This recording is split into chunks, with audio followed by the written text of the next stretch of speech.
Eccoci qui, ragazzi.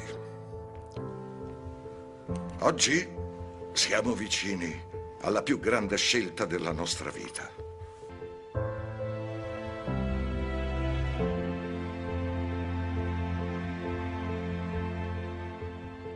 Ora possiamo starcene seduti comodi sul divano a far niente, o possiamo risorgere come una vera famiglia e lottare. Là fuori sono in tanti e tutti vogliono quello che noi vogliamo.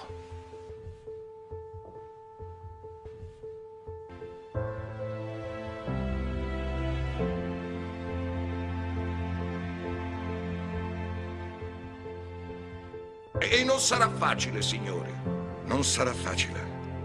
Noi non siamo una famiglia che si perde. È questa la nostra forza.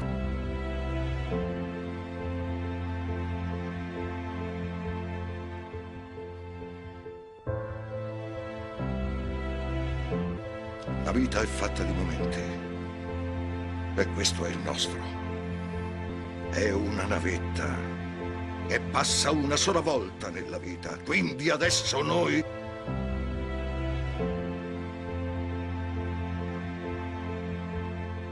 Allora, cosa volete fare?